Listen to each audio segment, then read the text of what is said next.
From the heart of the space city to the heart of Gen Z, welcome to Next Gen Conversation.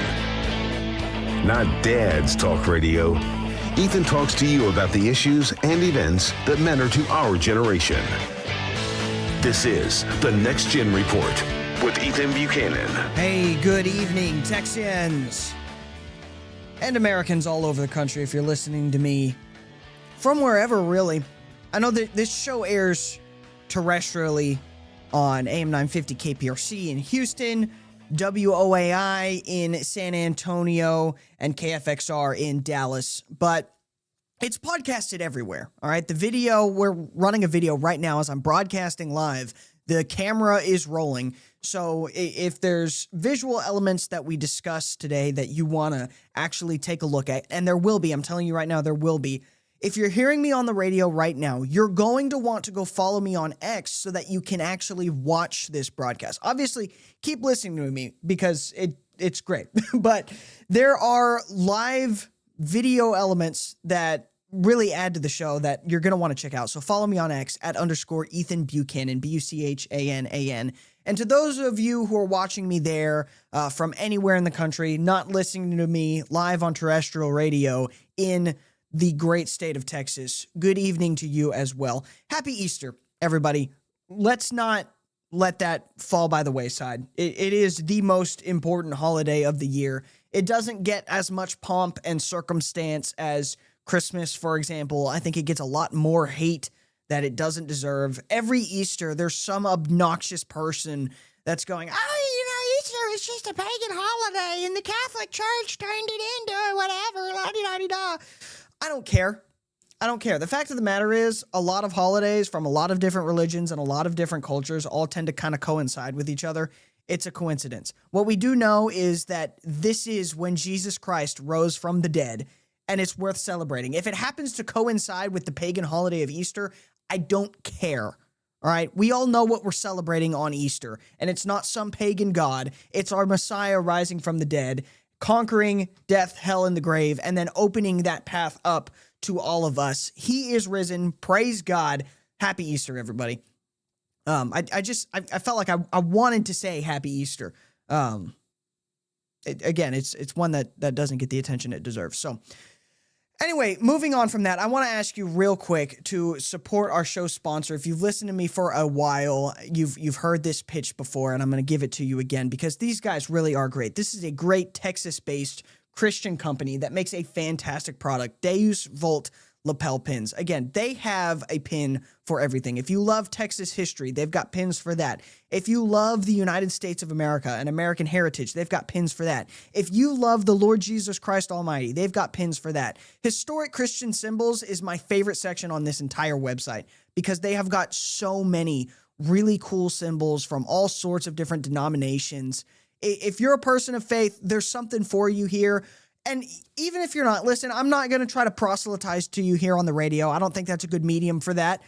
But there's still something here for you. Even if you are secular and you just love American history or Texas history or what have you, these are great, not super expensive. They're $6 a piece, but they're quality pieces that really adorn the lapel nicely. I really don't think any jacket is complete without a lapel pin on it. And these are the best lapel pins I have ever purchased, I have ever held in my hands. I cannot recommend them to you enough. Use promo code NEXTPIN2026. You'll get 10% off when you check out. So go in, grab 2 or 3, pick a handful of your favorites, order them all, use that promo code. You can get them for nice and cheap. And again, these are cheap products, but they're not cheap products, if you understand what I'm saying.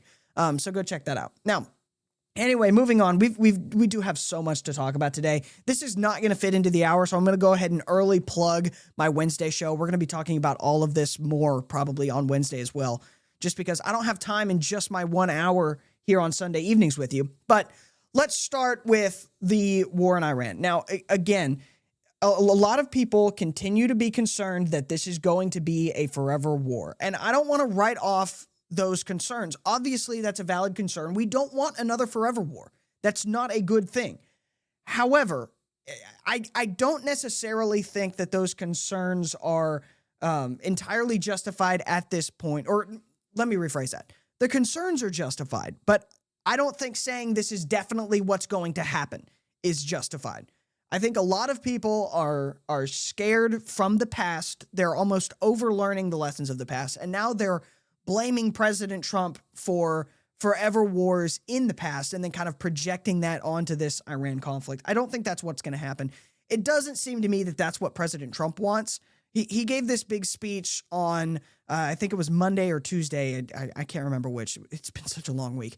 But he gave this big speech, and I think this speech kind of makes it clear that Donald Trump is not interested in a forever war any more than the rest of the United States is. Here he is from the White House talking about the progress that they've already made, and it seems to be his goal is do this quickly. Hopefully we'll be done within 2 to 3 weeks. Take a listen.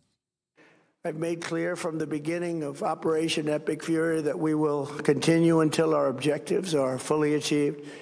Thanks to the progress we've made, I can say tonight that we are on track to complete all of America's military objectives shortly, very shortly. We're going to hit them extremely hard over the next 2 to 3 weeks. We're going to bring them back to the Stone Ages where they belong. And listen, that's not overly difficult to do. I think this makes sense. And this is just me from the outside in. I'm not a veteran. I don't have some vast military knowledge. I'm relatively young, so maybe I'm wrong here. But it seems to me bombing them into the Stone Age shouldn't be that hard. It shouldn't necessitate boots on the ground rather than, quick extractions of downed fighter pilots, which is, I think that's what we've seen. The details of that are still unclear. But broadly, as a general rule, we should be able to get in, turn them into the Stone Age just from above, completely dominate their airspace, bomb all of their infrastructure. And I know they've got bunkers under the mountains that we can't hit, but listen, those bunkers are powered by something, all right? Somewhere out there's power generators that are fueling those bunkers. There's air tunnels. There's entrances to those tunnels. Maybe we turn those bunkers into tombs, and that's how we end this war. We don't necessarily have to go in and kill all these people. We can just destroy all of their infrastructure and make sure their capacity to harm us is zero and will remain zero for a long time. And maybe that takes us another 2 to 3 weeks. I'm fine with that. Now, if this does turn into a forever war, I'll say this right now. I oppose it. I don't want a forever war. We don't need to be there forever. But so far, things are going fairly well. That is the objective truth. We're going to be talking more about this for a while. In the next segment, we're going to be talking a little bit about oil prices. I know that's something that a lot of people have had a lot of questions on. So if you're wondering why this is making your gas prices go up, stay tuned. We'll be right back.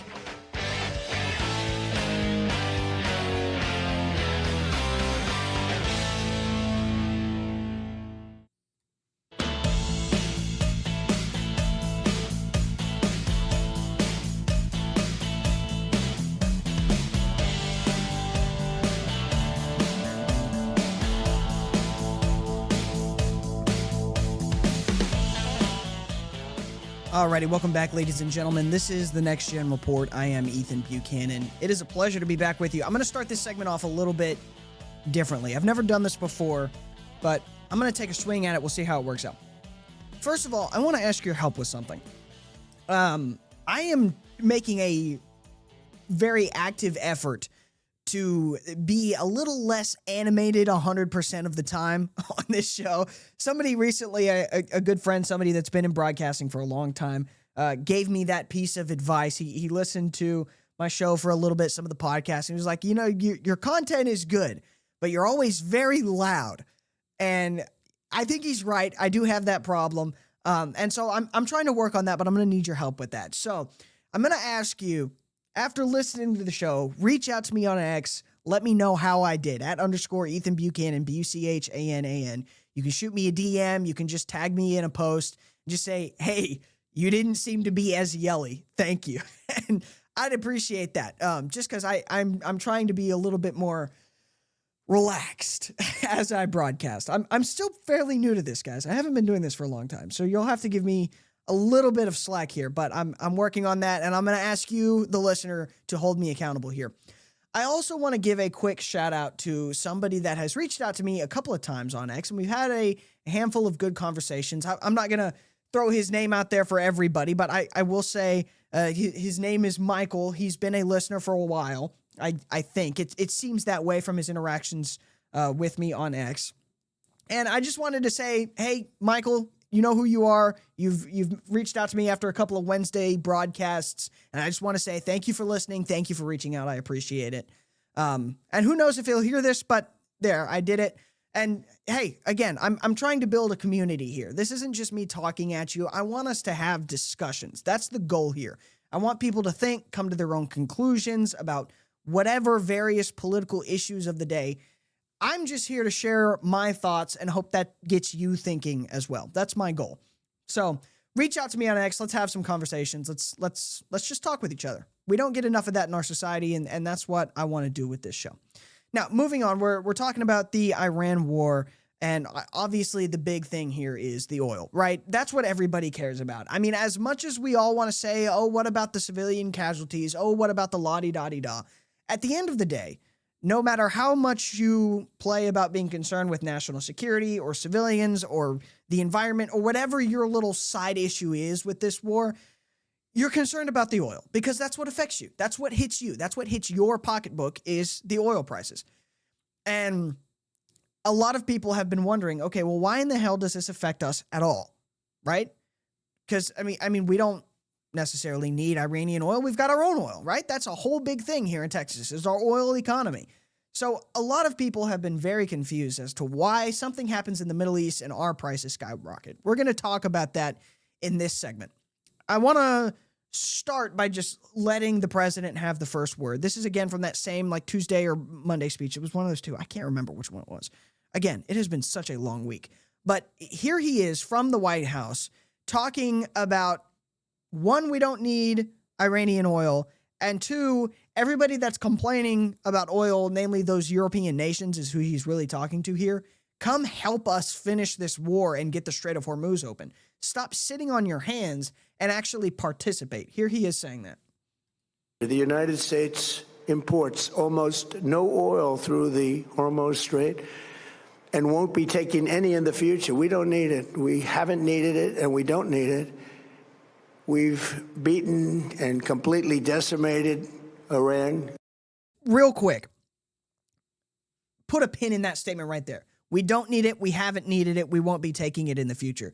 I'm going to push back on that in just a minute, but just keep listening.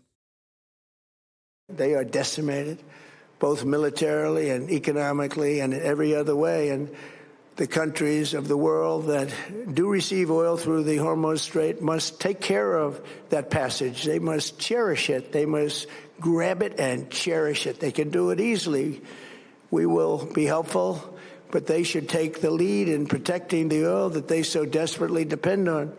So to those countries that can't get fuel, many of which refuse to get involved in the decapitation of Iran, we had to do it ourselves. I have a suggestion. Number one, buy oil from the United States of America. We have plenty. We have so much. And number two, build up some delayed courage. Should have done it before. Should have done it with us, as we asked. Go to the Strait and just take it, protect it, use it for yourselves. Iran. All right. So, first of all, his speech-giving style is objectively hilarious. Now, is that maybe what you want from a wartime president? I don't know, but I think it is hilarious. Go get the Strait of Hormuz, just take it, build up your delayed courage, and take it and cherish it. You have to cherish the Strait of Hormuz, and we would cherish it, but you're not cherishing it. That's just funny. That's just funny. It is. But I think on the military side of things, I think he is right. Why are we in all these military alliances if they're not, helping us when there is a military conflict? Come on, get your head in the game. Where is Great Britain and your great Navy? I mean, are you kidding me? This is the Navy that single-handedly ended the slave trade on a global level, and now it's just sitting on its hands. Doing what? Nothing. Now, I think there's reasons for that. I think if the UK actually got involved in this war, there would be more terrorist attacks than you could count in the UK, which speaks to their failure on immigration policy. But all that aside, he made the claim that we don't take Iranian oil. We don't need Iranian oil, or oil from the Strait of Hormuz, I should say. And we never have, and we'll never use it in la-di-da-di-da. That's not exactly the case, all right? And I'm going to be an honest broker here. Listen, I voted for Trump. I love Trump. I think he's wrong on this. Now, Maybe he's just saying what he needs to say for political or military reasons. I don't know. But he is wrong on this. I've dug up this chart. Just take a look at this. And if you're listening right now, you can't see it. This is why you need to go follow me on X. This will be up by Monday morning. So you can actually go look at this. About 9 a.m. Monday morning is when we usually upload the video to X. So you can see this chart. But here it is. This shows the kind of origination spot of barrels of oil and where they go. Now, what you see if you look at this chart is the oil that originates in the United States goes out. Now, oil that comes into the United States, that's for our, consumer use, that comes from other places. The oil we create is going out. Oil coming in is what we use. And there are some reasons for that. But before we dig into the reasons for that, I want to point you to the Middle East. If you're watching, you can see it. And you can see in the Middle East, there's a bunch of oil going out and coming into the United States. Now, we're also getting oil in from Russia, and this chart is from 2021, so it may be a little bit different now, especially with Russia. These things may have changed, but it makes a point. A lot of the oil that's coming into the United States is not from the United States. What that means is, I'm saying this terribly, the oil that you buy, for example, when you go to fill up your car, that didn't come out of American dirt. You see what I'm saying? The oil that we produce is primarily thinner oil. Here's a picture of it. We have lighter oil, and other parts of the world have darker oil. We process really well that dark, heavy oil, right? It's quite a bit more. It's not as clean. It's not as, optimized for use. It has to have a whole lot more refining. All right. And that's what we do really well here in the Gulf. If you're from the Houston area, you've seen the plants 100,000 times. Those are processing heavy oil primarily from other countries. The oil we produce, especially here in Texas, is that lighter shale oil. You cannot refine it the same way. It needs different processes, almost different refineries entirely. And so that's what we're producing, but that's not where we're refining. We're going to dig into this more. I'm running out of time here, but stay tuned. We're going to keep talking about this. Just stay right back. I have so many thoughts on this, but I don't have time to get to them in the last 10 seconds. So just hold on 1 second.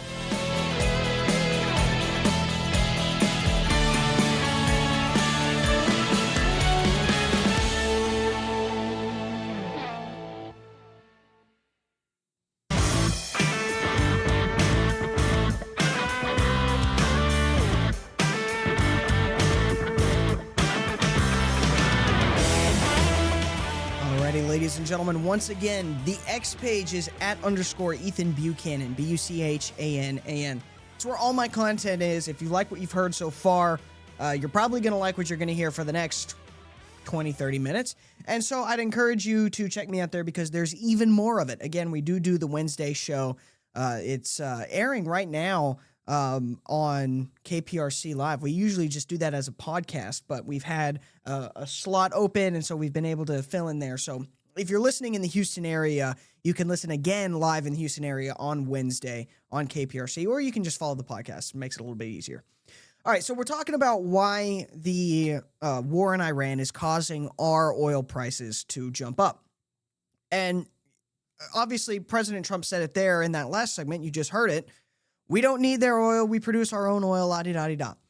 And he's right. That's true. We do produce our own oil, but we do still kind of need foreign oil. And again, I'll show you this same chart. Oil that we produce is lighter oil, and it goes out to other parts of the world. Oil that we refine and put on our markets here is heavier oil from other countries. And here's the chart showing our oil going out, foreign oil going in. Now, has this changed since 2021, which is when this chart is from? Probably. But the general principle is the same. We still get about 5% of our total oil, our total in oil, from the Middle East. That goes through, more than likely, the Strait of Hormuz. So, when the Strait of Hormuz is closed down, that does affect us. Now, you might say, oh, that's just 5%. That 5% makes a big difference. All right. If you work in the oil industry, you know this. Our margins mean a lot, even if they're relatively small. 5% is a difference maker. So we've essentially our refineries have lost 5% of their supply. Now, you might say, okay, well, why can't we just refine our own oil here and then sell it here rather than sending it off to other parts of the world to be refined and then sold there? I don't know the exact details of this because I'm not a petroleum engineer and I don't work in the oil fields, but I know plenty of my listeners probably do. If you're listening to this station, chances are you have some familiarity with the oil industry. But the long short of it is heavy oil, crude heavy oil, and crude lighter oils are not just swappable, right? They're not exactly the same. The process to refine them is different. There's different standards. There's different chemicals that have to be used. There's different processes. And our refineries are designed to put out heavy oil. We're designed to take in heavy oil, refine it into things like jet fuel and automotive fuel and things like that. That's what we do. But that's not the oil we produce. So essentially, we produce our oil here. We suck it up out of the ground. It's that lighter, sweeter oil. And then we sand it out to other parts of the world to be refined and used there. And then we import heavy, thicker, sour oils from other parts of the world, and we refine it and we use it here. Now, I can't explain to you the history of why we do that. I'm sure there's folks out there that know. This is maybe something that we'll see about having a guest on to dig into about this more, because, again, there's definitely some history here. I mean, this didn't just happen. I think part of it has to do with the fact that fracking is a relatively new technology, and that's how we get a lot of our oil here in the United States, especially our shale oil. We frack it, and that gets lighter oil, I guess. Again, I don't know the details. I don't know the science. I'm going to have someone on to talk about it, but that's the way things are. Our oil in the United States is the lighter oil, all right? And we can't refine it. We just don't have the capacity for that. Now, we are building up that capacity. We had that new plant that was recently approved in Brownsville, and that'll be designed to refine that thinner oil, that lighter oil. And that's a great sign. I would love for us to be able to just completely insulate ourselves from the world market. We suck up all of our own oil from the ground, we refine it all here, and we put it all on the market here. I think that would be great for us. It would completely secure us and insulate us from stuff like that. But developing that takes two things: a lot of time and a lot of money. All right? So I know we're all sitting here going, oh my gosh, I hate paying higher gas prices, and I do too. I'm in the same boat. However, there is an upside to that. All right? And I know that's hard to hear. It's really hard to look someone dead in the eyes. They just pay $100 for a tank of gas in their truck and say, don't worry, there's an upside to you doing that. I know that. All right? So if you're listening right now, don't get pissed off on me, but hear me out on this. These oil companies are going to make a lot of money from this. All right? They just are. The prices are up. They are making more money. Their profits are going to be high. Okay? So the question becomes, what are they going to do with that money?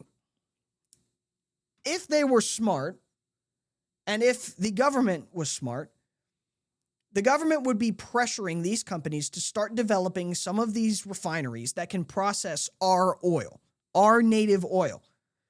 And they're making all this money. They're going to have all this extra capital. Put that into these refineries so we can level out the price and keep it level for a long time. We've got all this extra money. Let's invest it here. Let's build refineries for our oil here. And that'll prevent this from happening in the future, at least to this extent. These big price spikes because of, foreign whatever. Will that actually happen? I don't know. I don't know. I'm not an oil executive. I'm not in those conversations. But that would be a great way to prevent this from happening. That's a long-term solution. There is a short-term solution. The short-term solution is get all that oil that we now have control over in Venezuela.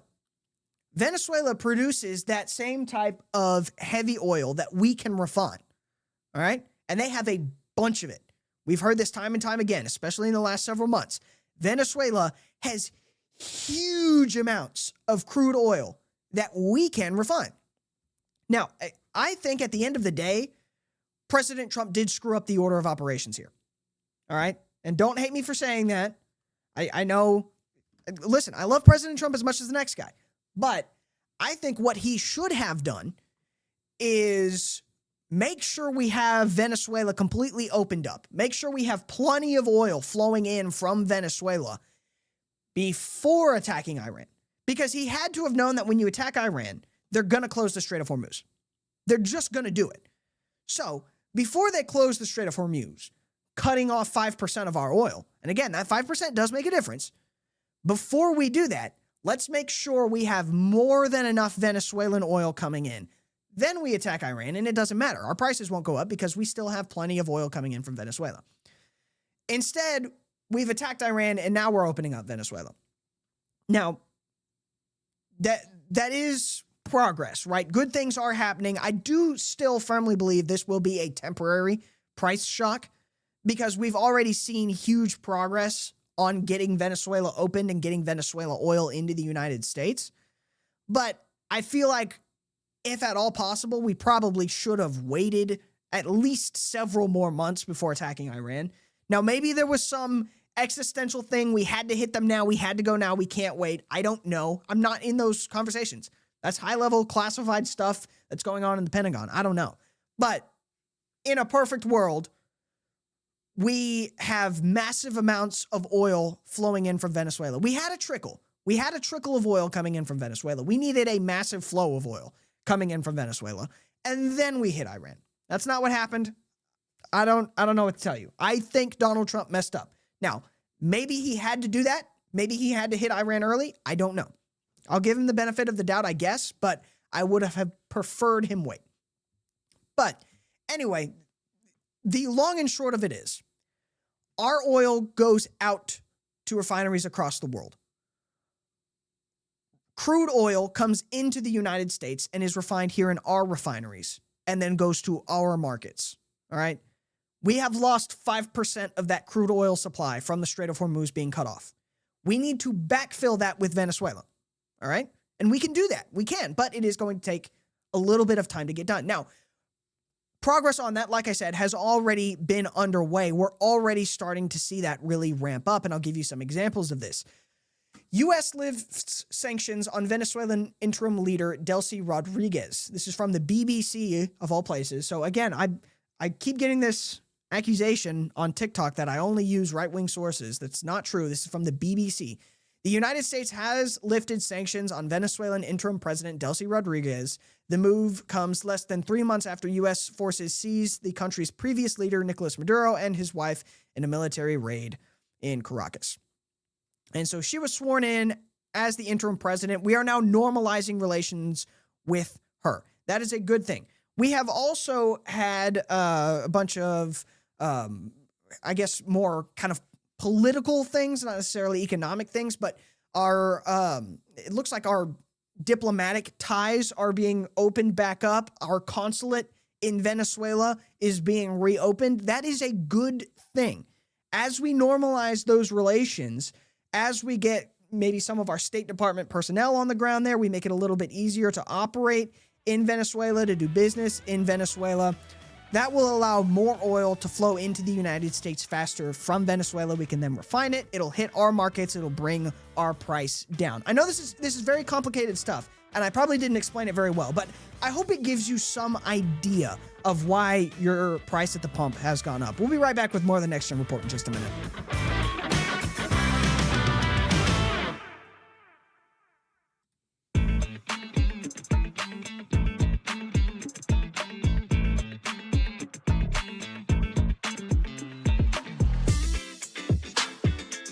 Alrighty, let's bring it home. Ladies and gentlemen, this is the Next Gen Report. I am Ethan Buchanan.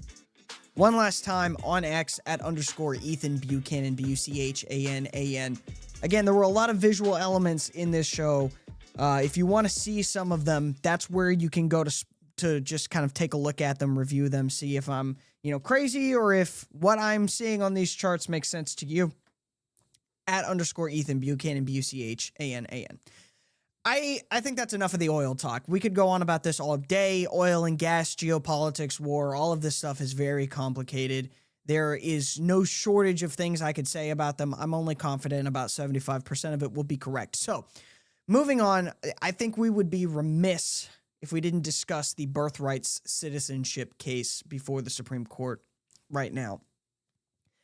I think this is the most, if not one of the most important cases ever to be heard by the U.S. Supreme Court. I think this is probably right up there with the overturning of Roe v. Wade. I think they're maybe equally important, but in different ways. This will either define or redefine the United States for the rest of its existence, which, depending on how this ruling goes, may not be that long. And I'm not saying that to be dramatic. I really do believe that if we do not get the proper ruling from the Supreme Court, this country will cease to exist as we know it today within a handful of generations. Maybe one, if not two. I think two is probably the max. Within 2 generations, if the Supreme Court rules the wrong way in this case, your children and grandchildren will not recognize the country they live in. It will not be the one you grew up in. And that will be a disaster for them. I mean, I really don't, I can't say it any other way. What is an American is at the core of what is the United States of America. And that's what this case is trying to decide. So let's give you the background. At issue here is the 14th Amendment. And does the 14th Amendment basically guarantee United States citizenship to anyone that happens to be born in the United States? All right, that is the current understanding. So let's start by just looking at the text of the 14th Amendment, because real quick, we'll get to the key issue. Section 1 of Amendment 14, all persons born or naturalized in the United States and subject to the jurisdiction thereof are citizens of the United States and the states wherein they reside. That is the issue right there. It's that first sentence. That's what everybody is all worked up about. That is what matters here. The big issue is, how do we interpret that? What does that mean? All right? And the interpretation that we've used for the last forever, basically, I guess, is, just anyone who shows up here and has a kid, boom, that kid is a citizenship or has citizenship. So essentially, you can swim across the Rio Grande River, pop out a kid on the shore, and come back, and boom, you've got an American right there. And that American is just as American as any other American. Now, there are those that would say that's patently ridiculous. That child is a Mexican. Its loyalties are to Mexico. Its parents' loyalties are to Mexico. I don't care what document you give it. That's not an American. That's a Mexican. And pretty much every other country understands this. I mean, we are the only nation, so far as I can tell, at least the only westernized European nation in the Anglosphere that does birthright citizenship this way. And I'll give you some examples. In the United Kingdom, automatic citizenship is only given if at least one parent is a British citizen or settled. That means legal permanent resident. In Australia, it's similar. A child born there gets citizenship only if at least one parent is a citizen or permanent resident, or the child lives in Australia for the first 10 years of life. Now, in both of those countries, unconditional birthright citizenship was actually ended because they understood what we are starting to understand, which is if you just hand out citizenship to anyone that happens to be born on your soil, you start opening up some pretty big problems, primarily in demographic shifts. I know it's supposedly super bad to say this, but completely and totally swapping out the demographics of a nation within 50 to 60 years, that is not healthy. That is not good for a nation. Now, you can argue about, diversity is our strength, la-di-da-di-da, but the reality is what we see on the ground is the exact opposite. That's just the reality. Look at England, look at the United States, look at France, these westernized nations that have had this massive demographic shift in a relatively short period of time, and what you'll see is dysfunction. Versus you look at Japan, where the demographics have remained the demographics for thousands of years, and you have incredibly cohesive, high trust societies. That's not a coincidence, all right? You can call me a racist for saying that, and again, I would submit to you that I have nothing against any other race. My wife is not the same race I am. She was born in China. But I recognize that there are some, gosh, who even knows really what the exact reason for this is, but societies that are more homogenous have higher trust and are more functional. That is just the object reality. That's why in China, I couldn't get citizenship if I tried. And if my wife and I went and had a baby in China right now, that child would not be a Chinese child. It would be an American child that was born in China. Now, this also presents a real kind of practical problem for the United States, and that practical problem is we've had things like birth tourism, where people come to the United States just to have babies in the United States so that baby can be a citizen and take advantage of our social systems. There's also a national security risk here. Chinese national pleads guilty to running birth tourism scheme that helped aliens give birth in the U.S. to secure birthright citizenship. This is from 2019. This has been going on forever. A Chinese national pleaded guilty today to federal criminal charges for running an Orange County-based birth tourism business that catered to wealthy, pregnant clients and Chinese government officials, charging them tens of thousands of dollars to help them give birth in the United States so their children would get U.S. citizenship. Where do you think the loyalties of those children are? They're not with the United States. They're with the Chinese government. These are essentially foreign agents that we can't do anything about because on paper they're citizens. This is ridiculous, and we're the only country that does this. Now, you could say, oh, well, it says right there's nothing we can do. It's in the Constitution. But if you actually look into the history of the 14th Amendment, it's obviously clear that we have abused the 14th Amendment, and this is not what was intended by it. Now, I am a big believer in interpreting the Constitution based off of when it was written and who it was written to. Like the Second Amendment, for example. The Second Amendment was written to people who just fought a war with their government using, weapons of war. So when they say, oh, it was meant to just protect hunting and whatnot, no, it wasn't. It was meant to protect weapons of war. That's the context it was written in. And I think the same thing applies to birthright citizenship. We have to examine the context. The 14th Amendment was written not to just give birthright citizenship to anybody, but to give citizenship to a specific group of people, and that was formerly enslaved people. The purpose of birthright citizenship was to overrule the Dred Scott decision, which said slaves are not citizens. And the writer of the 14th Amendment actually made that clear. Senator Howard, this is in the debates, he literally says, I am not writing this to give citizenship to anyone, but specifically these people. This will not, of course, include persons born in the United States who are foreigners, aliens, or who belong to families of ambassadors or foreign ministers accredited to the government of the United States. He's literally saying our interpretation of the 14th Amendment is not how he wrote the amendment. He said this in the debates at the time, and it's well documented. So it's abundantly clear that the 14th Amendment has been abused. We have to correct this for the sake of the country. We do. All right, listen, I have been Ethan Buchanan. This has been the Next Gen Report. I want to thank you very much for listening to me. Again, if you're in the Houston area, I believe 2 p.m. on Wednesday afternoon, you can catch the Next Gen Report. Thank you very much.